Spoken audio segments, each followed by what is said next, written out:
itself. There are generally 3 adjustments that need to be made. One, most distally, there's 2 adjustments or 2 knobs here that can be adjusted to allow for dorsiflexion and plantar flexion of the ankle for comfort. Next, more proximal, is the distance for the tibia to lengthen out the CPM machine.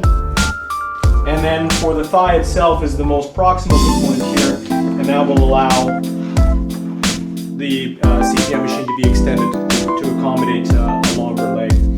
What you want to be aware of is when we go to set up the machine is that you want the machine basically to be bending and extending at the knee joint itself, right? If the knee joint is too far up or too far or too low, you're going to have to readjust the length of it. So we want to make sure that it's in the appropriate spot so that we can be as accurate as possible in terms of how the machine itself is working and that type of thing. For application of the CPM, you want to make sure that we're looking at the patient's length of their leg. These generally are one size fits all, so we're going to be making sure that we try to adjust it as best as we can to fit the patient's length of their leg. With Carolyn's leg, her leg is fairly long, so we want to make sure that we kind of get a rough estimate in terms of how much we're going to have to adjust this CPM. So what we'll do is we'll just adjust the most distal component first, and we'll lengthen it out to a certain degree there. Now, once we start to lengthen it out, if you can see that there are 3 straps here already, if this was quite short, we wouldn't need to have another strap. But because there's such a gap here now between the foot pedal and the last strap, we do want to add a 4th strap on here to make sure that we have adequate support for the patient's leg while they're in the CPM itself. So we add that in. And generally speaking, you don't have to adjust these. Once the CPM has been set to be used, no further adjustment of the straps for underneath the leg needs to be done. Then what we have here is another strap, and basically just a cushion here just to keep the leg comfortable on the CPM machine. What we'll do is we'll get Carolyn to slip her leg into the CPM machine. And as I had mentioned, when we're looking at adjusting the CPM machine, we want to make sure that the machine itself basically bends where the knee would normally bend. So for her lower leg, it looks like we've got the distance approximately correct. We'll just quickly adjust the foot pedal here. And the last adjustment is usually looking at adjusting the thigh component of it.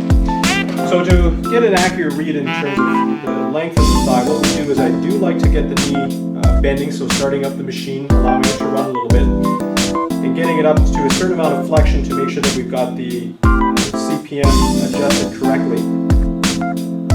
We won't put any straps in yet because we're not quite ready to be going to that point.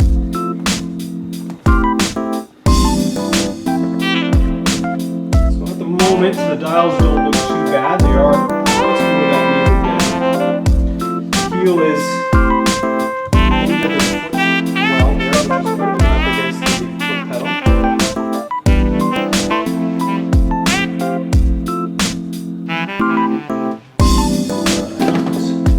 Good here. Just going to lengthen it out just a tad bit more, just on the thigh, just to get it up towards the knee just a little bit more. Tighten the knobs there.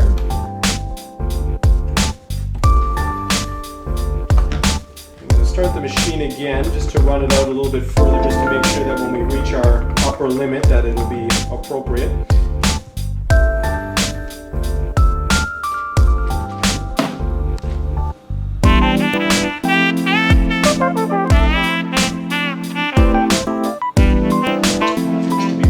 Accurate with the amount of knee bend that it's reporting. 110 on the machine. That's definitely greater than 90, so that's good. So once we've got the machine set in terms of the correct length, we want to make sure that the patient stays within the machine itself. So we're using these straps to help lock the leg into place.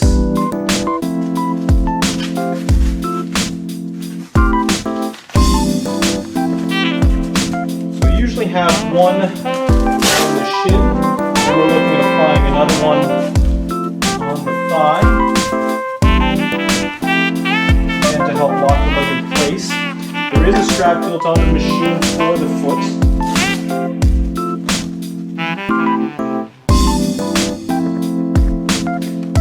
To help lock that in. And again, depending on the individual's length, you may need a 3rd strap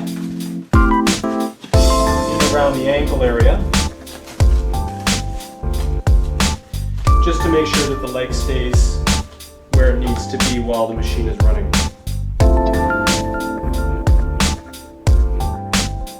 Finish the pause, and it should start to go back into extension.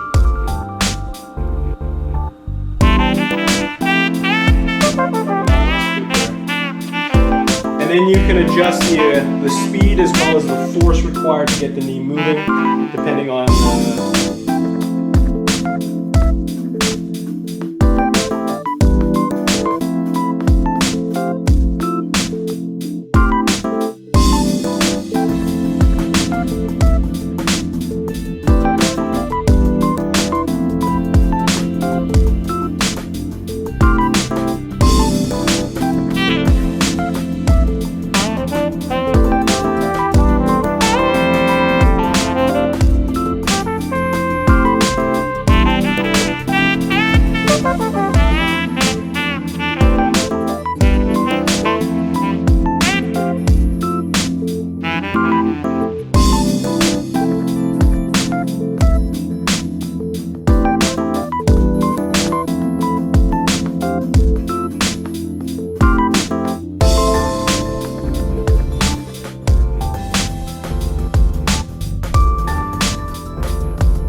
of the thigh pivot block.